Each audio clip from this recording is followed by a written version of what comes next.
Unique Mecca Audio, man. I'm here with Dave Veese. I'm at the new store from the deli. Make sure you come cop all your gear. It's official. Check me out on. Tell them where I'm at, man. Unique Mecca Audio. Make sure y'all follow my brother on YouTube. Them prison stories is crazy. Lock in, you heard? You know what it is.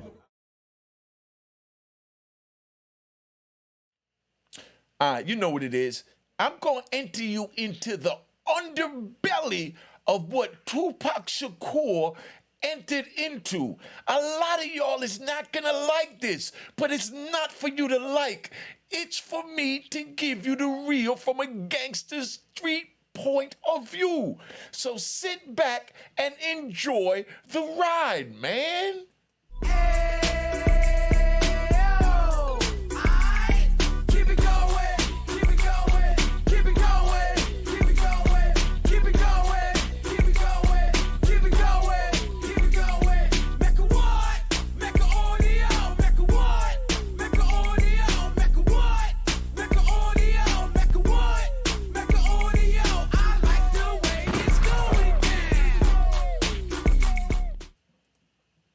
All right, Unique Mecca Audio, man. I'm here.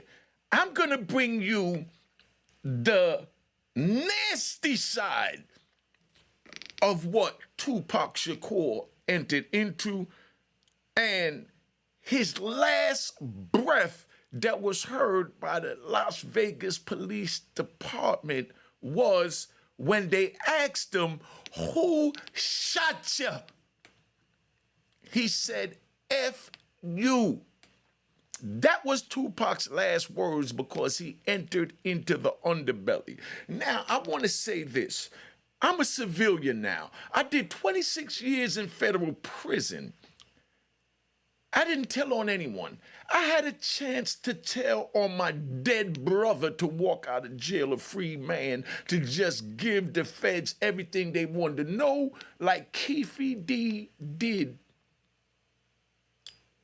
on all those social media networks they did, but they had no social media, so they offered me my freedom to explain to them how we was able to pull this off. I'm talking about we had many different IDs under aliases. We had many different houses up and down the East Coast under aliases. We transported millions of dollars up and down the East Coast using rent-a-cars, stashes in cars, like how they mentioned Zip allegedly had a stash in his Mercedes and Kingpin D got his gun that he said that he handed to someone in the back, you know? So, you know, that's where we at. So I'm gonna introduce you to this right now. Now, that was Tupac's last words, as you understand. So what I'm gonna say is, I met Tupac. I'm gonna give y'all some untold stories. So, you know, sit back and let me ride. You know, let me ride, man, let me ride. Now, I'm gonna give y'all some underbelly stories, okay? Now, my little man Mo Grime, big shout out to Mo Grime, and a round of applause to Mo Grime. All right, round of applause to Mo Grime. That's my little brother from the heart. Calm down, y'all, calm down. My little brother Mo Grime brought Tupac up to the Mecca. When he brought him to the Mecca, I see this young kid, he came, he was looking a little nervous because, you know, we buck wild out at the Mecca. Everything goes on. You know, I should have put a picture of the Mecca audio store so you understand. I painted the front of my sidewalk, because I'm riding right now. I painted the front of my sidewalk red, gold, and green for the Rasta colors. And I had the neon lights with a map of Africa that, you know, had red, gold, and green around it, and that reflected a shadow onto the sidewalk. And I had an artist who was a crackhead, but was the best artist I've ever seen, draw that reflection on the floor with red, gold, and green around it.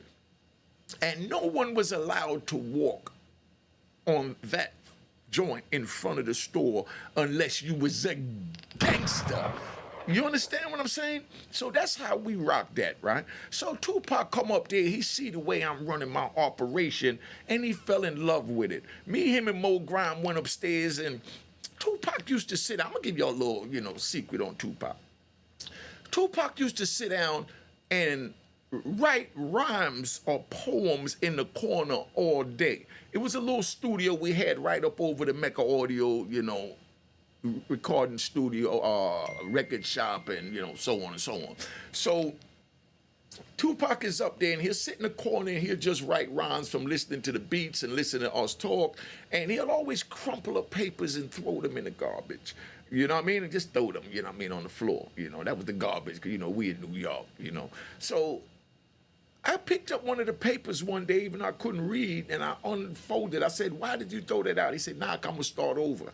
I said, "Well, why don't you save all of these? Because later on, because we're not going to live forever, when you die, everything that come out your mind is going to be worth something." And at this time, we didn't have social media, I said, "Save these." So he wound up saving them. When he died, his mother put together the book, "A Rose Grows in Concrete." Excuse me. And on the left side of the page, it had his actual poem that I told him to save. And on the right side, they had it grammatically correct, and that was the book. So that's how I was intricate in that. So, give me a round of applause. Give me a round of applause, All right, so, that's where that's at. So, I took him to 125th Street, him and Mo Grime. I bought him a nice outfit. I got the pictures from that, but I'm gonna make an NFT out of it, and I'm gonna send that to a female that deals with that part of my brand. Now, I bought both of them. They had Ali that was in the mart, was selling leather jackets. That's where I got my bulletproof jackets and things from. It was a dude named Ali that was in there, Iranian brother, Palestinian. He was from the Middle East. But he had like the Pele jackets, things like that. So he made a nice vest, a leather vest with the big pockets that you could put like 20 grand in each pocket, 4 pockets, 80 grand. And you could also fit your 9mm in the pocket and you can't even notice it because it was the bubble goose. Welcome to my world. You see how we riding over here at the Mecca? So now we sitting there, and I take them shopping, and I bought Mo a nice Tommy Hilfiger outfit. I bought Tupac a nice green vest with the bright colors, and I had the Nautica outfit, and we went up there looking like, I don't even want to say it because they done turned it into the he cipher, monkey cipher stuff. But we went up there looking like a bag of Skittles. We'll say that.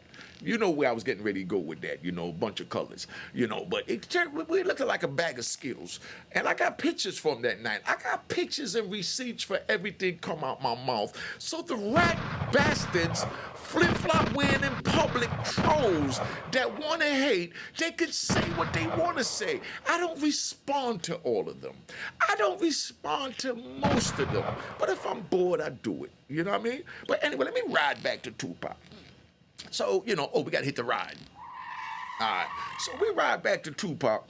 So Tupac up there, and he like what's going on. He goes out, he moves around, he do whatever he do. And he hits me up on the beeper one day, said he wanted to meet up with me. He said a couple of his boys came to pull up on me. They was in like a blue and white custom, like a Ford or Chrysler van with the bed in the back and all this stuff in it.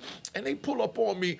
And they met me over there by like Dykeman and 207th Street, and they told me, look, Tupac just got a role to play a character called Birdie.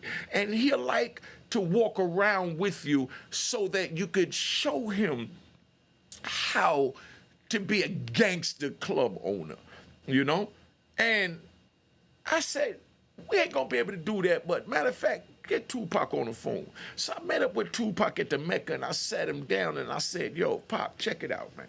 You my little brother's man, so you my man, But we are deep into the underbelly of the scum of the society. We are the worst that have to offer.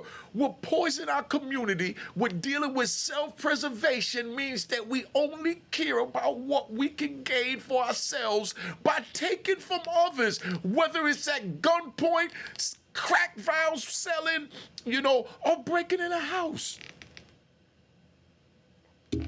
Or stick up. I've done it all. That's what we're into. That's the underbelly. I can't allow you to walk around with me with a bunch of your homies. But what I will do is, if you would like to hang out, because I like you, I like your company, my man likes your company, so we could hang out together and you could peek it from that point of view. And he's like, no, but I want my homies to come, you know what I mean, da-da-da-da. And I said, dude, this is not a field trip. This is a gangster ride, man. So this is not a field trip. No, your homies can't get in the car. You know what I mean? So I reneged. I said, nah, we ain't gonna do that. Now, what Tupac do is, because we gonna ride again, crossing through the Brooklyn Bridge. He shoots over to Brooklyn and he hooks up with some Brooklyn gangsters, official gangsters. You know what I mean? Y'all already know someone say the name. He done hooked up with Haitian Jack, Jimmy Henchman, Tut, real gangsters that get a round of applause from me.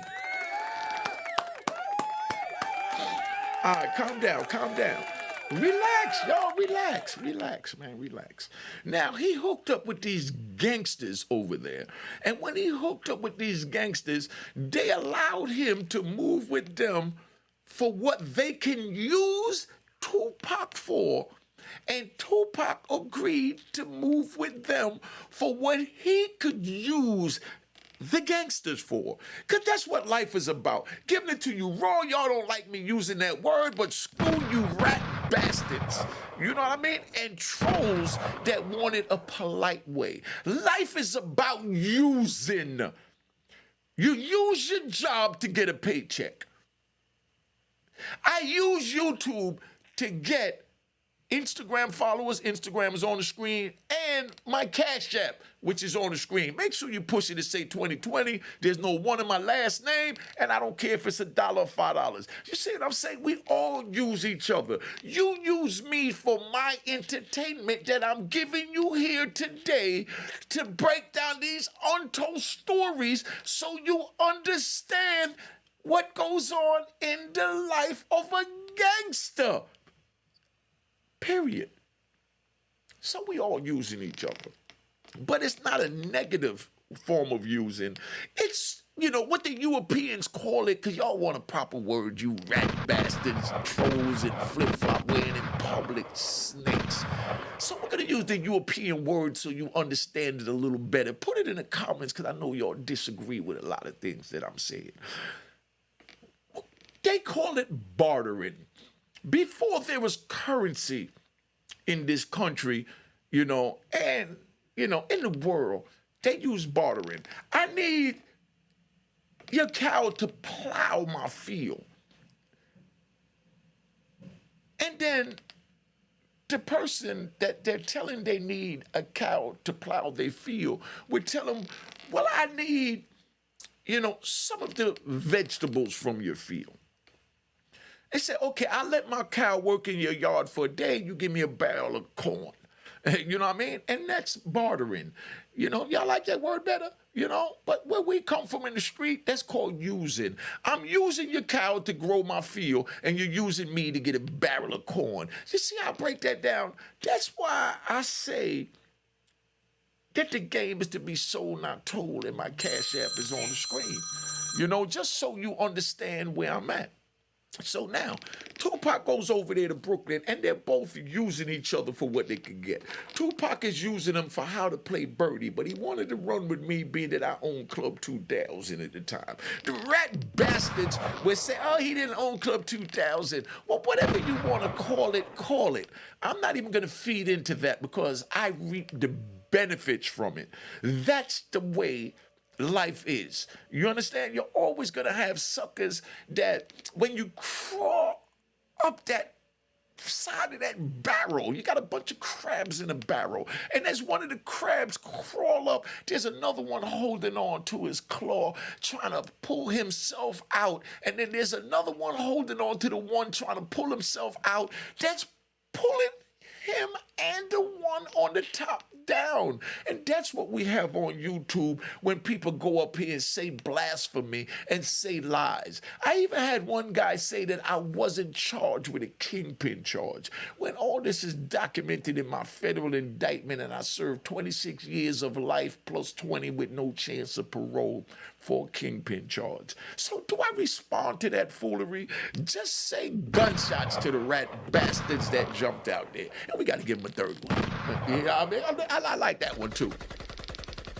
You know, so we riding, man. So now Tupac crosses over and he enters into the Underbelly, and he got with these dudes was official gangsters out of Brooklyn, and he got caught up in the role of investigating how to be Birdie for Above the Rim. They even used my chant in the end of Above the Rim. Go to the end of the basketball game when Leon, whatever his name was in the movie, takes off his shirt and gets in the basketball game. If you watch it, you hear them at the end of the movie yelling, "Hey, yo, all right?" You know what I mean? That's how intricate I'm intertwined into this hip-hop and street society. Now, when he hooks up with these dudes, you understand? He comes back and he tells me, "Yo, I'm in Brooklyn, I'm moving with Tottenham, da-da-da-da." And I said, "Yo, those are good men, but you know, those are straight wolves and gangsters." You know what I mean? And he's like, "Yeah, but they my peoples." I said, "Okay, but just remember this. At any time, Tupac, something could go down, and if it go down, you have to know, hold on, let me get my shirt. You have to know to shut the F up, because you have the right to remain silent. So don't cross that water with these gangsters and think that if something happened, then you're gonna go back to being a civilian. If you cross over into the underbelly of our world, this is where you at, and there's no pulling back." He said, "Man, big bro, I know, man, but this is it, man. You know what I mean? You know what it is, man. I found my calling. I got this rap thing down. I got this movie thing down. I'm getting ready to take off." I said, "Yeah, but you're crossing into a nasty world that I would have never chose for myself, but my brother indoctrinated me into being a gangster, and I'm not trying to indoctrinate you. I'm just letting you know that under no circumstances you tell when you enter into this world." He said, "Nah, I know, big bro." I said, "Okay, well, I'm telling you what, don't ever let me down with that. Don't ever let me down, because you came to me first, and I'm letting you know before you go across that water, under no circumstances do you tell." Now, a lot of you rat bastards and trolls is not going to like this, but I'm telling you now, as I sat back in my cell in ADX Supermax serving life plus 20 with no chance of parole, locked up with Larry Hoover, the Unabomber, Charles Harrison's father, Mario Villabona, that supplied Harry O and Waterhead Bo out in California. As I stayed locked in my cell with Juan Ramon Mata. As I stayed in my cell with King Blood. These are the men that surround me. I saw on TV where they said Tupac was shot, and they asked him, "Who shot you?" Gunshots. And the Las Vegas police said he said, "F you." I was never so proud in my life, because he entered into our world, and that's how we deal with it in our world. If something happened, we allow our comrades that ran with us, that broke bread with us, that slept on wood floors with us in abandoned buildings, selling crack, robbing each other, robbing others, robbing houses, doing stick-ups. I mean, driving up and down the highway with 20, 30 keys in the trunk. We let them handle our beef, not the police. They can ride on out. We don't need the police to handle our beef. And that was Tupac's last words that the police said he spoke. But of course, course, the family members or friends or whoever, they want to clean it up to make him back to being a civilian. But no, Tupac crossed over into the underbelly, tattooed thug life on his stomach. He done allegedly shot off-duty police in Atlanta. I know about that too, because me and Tupac sat down and talked about that. But the police had the gun that they took out of investigation from, the investigation closet that was illegal, and he beat that. And I told him, just shut the F up. You will beat that. And he beat that. I'm giving this up on my channel because there's so much that I haven't given up. And people say when they hear me go on another channel and I speak on things that I haven't spoke on, oh, he didn't say that on his channel, because there's so much content in my life that you rat bastards, trolls, and flip-flop wearing in public clowns can't get. In 700 plus episodes I have out right now. Go back and look at my previous videos. Go check out my other channel. I'm going to start putting up relationship, conversation, and advice and scenarios. Relationships from a street point of view at Unique Mecca Audio TV. Please subscribe here at Unique Mecca Audio. Like these videos. A lot of y'all is watching these videos. I'm getting 60, 70, 100,000 views on the videos and 300 likes. And I know you like it because you're watching it. Just hit the like. It don't cost you nothing. If you're not subscribed, subscribe. It don't cost you nothing. If you have it, send a Cash App. It don't cost you nothing. I don't ask for anything but to show your appreciation for what I'm bringing to you. That's it. Now let me ride back. Now, so Tupac entered that world. Then he gets locked up. Suge Knight bails him out of jail. Brilliant move from a brilliant mind.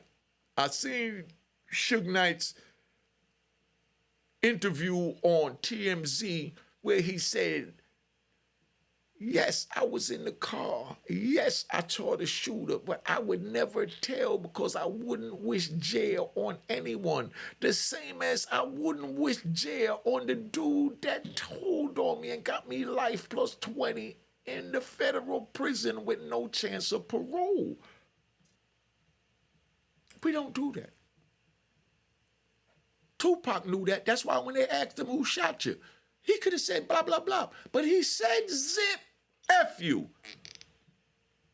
That's what gangsters do. And that was the message I gave him when he sat down to tell me he wanted to enter into the underworld. And I didn't want to bring him into it because I didn't want to corrupt that man. He went to Brooklyn and chose to do it anyway. So now that he chose to do it, I got to support his choices. Whatever my children choose to do in life, I'm going to try and guide them in the right direction. But if they still choose to go left and enter into the criminal world, being a stripper, whatever they choose, no one want their child in the criminal world to become a stripper. But if that's what my child choose as an adult and say that's what they want to do, then I'm going to support them 100%. You rat bastards and trolls and flip-flop wearing in public cowards, call me what you want. But God gave us the will to choose who and what we want to be and where we want to go in life. And no one can take that from us. All we can do is give you the right advice, and it's up to you if you want to take the right advice or you want to go on the left of your advice. And that's what it is. But now Tupac enters, prison. I think he was in Danmore, and Suge came, bailed him out, took him to L.A. And what I want y'all to understand that I know no one even think of. No one thinks of it. You know what I mean? But Tupac was only with Death Row 6 months. All of this happened in a 6-month time period. If he would have stayed in that cell where God chose to put him to repent for the direction that he was going in, our brother would still be alive today. But instead, no disrespect to Suge. I'm riding. No disrespect to Suge.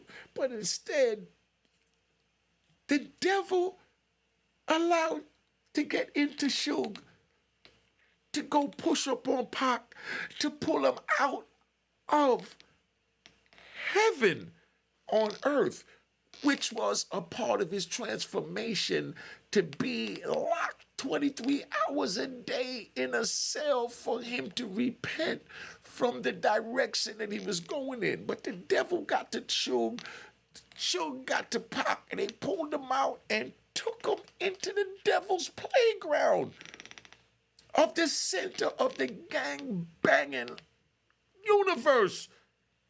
He goes out to California. Now he goes out to California, and he's such a loyal man that when he go out there, he pledged his allegiance to Suge and Death Row. They wind up taking a chain from somebody at the mall that had nothing to do with Tupac, because he was just an artist, like Snoop was an artist. You didn't see Snoop running out saying, I'm going to go get it, Orlando Anderson, I'm going to do this, I'm going to do that. Snoop played his position as an artist because he was getting out of the gangbanging world into the musical world. But Tupac wanted to get deeper into it because he got caught up in the character Birdie from when he crossed the bridge into Brooklyn after I turned him down in Harlem.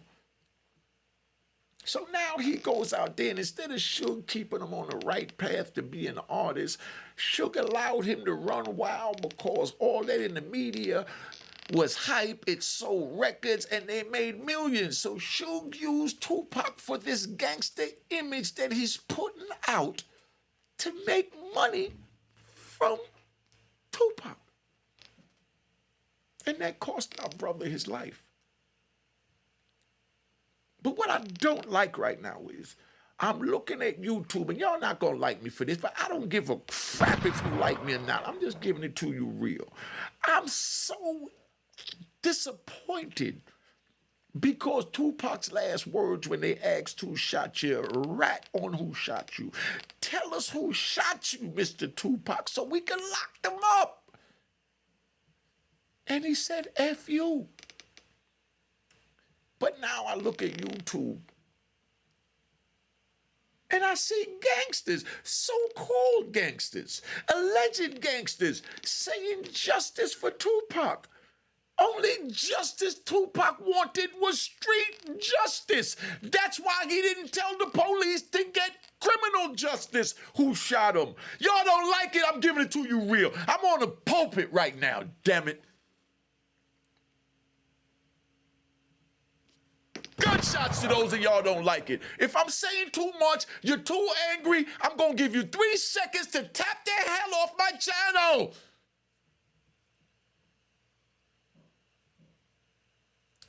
Now, for the people that want the real, Tupac didn't want criminal justice for his shooting that led to his demise. He wanted street justice.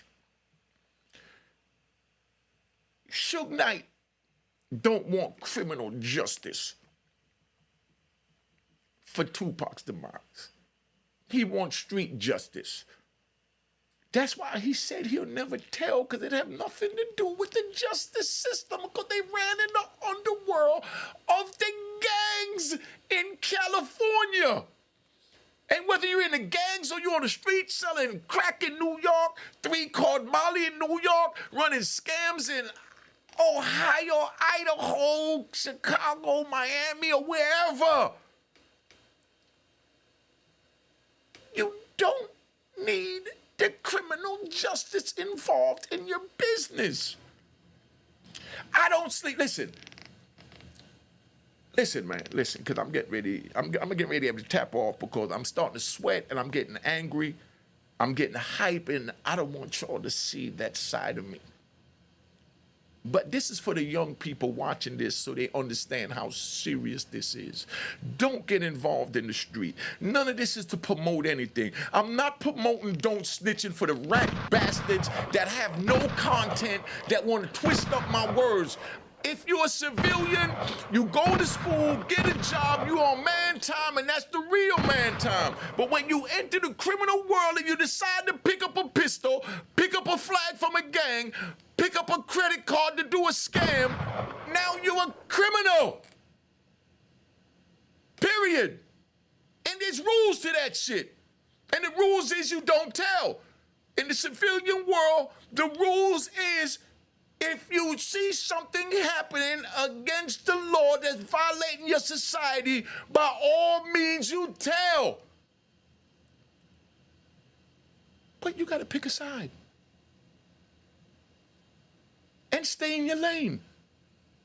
That's it. That's all this is about. Picking a side and staying in your lane.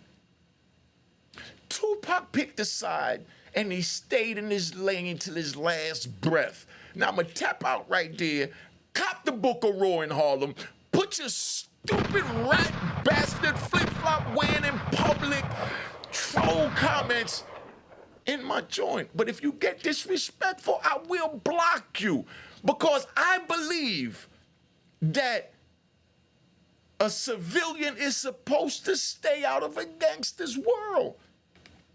The same as I believe a gangster is supposed to stay out of a civilian world. Let me give you an example of that before I tap out. If my grandchild comes, or my son comes and call me, or my daughter comes and call me and tell me that she can't get rid of her boyfriend, he's, she told me leave, he won't leave. Oh, her and her boyfriend had a simple argument. I would tell her, go tell your mother. Only call me involved when you want him out of your life and off this planet. If it's not that serious where you want him dead, don't tell daddy. I don't need to hear every little argument you having. So if you and him want to argue, have sex, make up, do whatever you want to do that with your mommy. But if it get that serious where you want him dead, call daddy. When you want him out your life, call daddy. Other than that, I don't get involved in the civilian world. Y'all are civilians in a romance. That's why I say go to my Unique Mecca Audio TV. I'll probably change it to something dealing with relationships, but right now it's Unique Mecca Audio TV. Subscribe and hit the notification bells. I'm gonna start putting videos up over there, maybe soon as Monday or over the weekend. Depends how I feel, because I do what I want to do with my joint, because I'm my own man. I don't need to look at YouTube and see whose numbers is at 64,000 subscribers and then put their name in a title and then make a bunch of blasphemy lies about them. Because I got content and I got morals and I deal with principles and honor. And I'm not going to defame a man to try and bring myself up. I try to pull him down. So that's where we at. Cop the book of Raw in Harlem, like this video, share this video, and subscribe. Don't just watch and forget to subscribe and hit the notification bell and forget to hit the like button. Show your appreciation. I'm giving you something. You're using me for my content. Let me use you for hitting like, subscribe, and, and share, and Cash App is on the screen. All right? Now, let me tap out, man. All right? Cheers, cheers, toast the crime, toast the crime, the crime, the crime, the crime. What?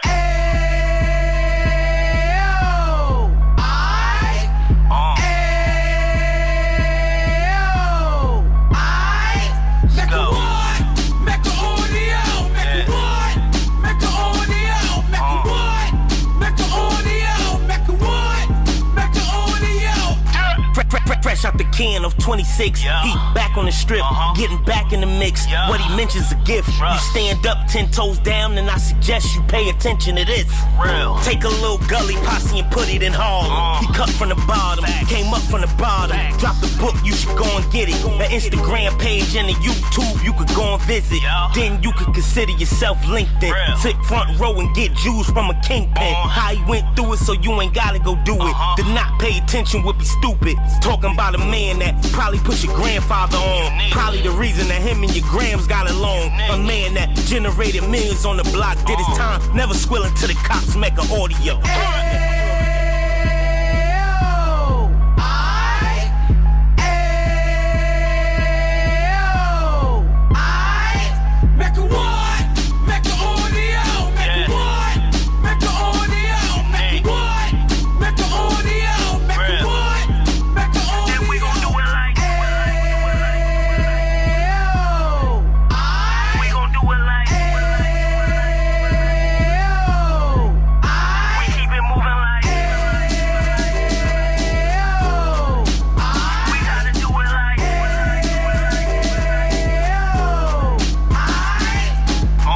Get it live like 2 G's in the 90s. Drop top beamer so shiny. I let shorty go, she was whining.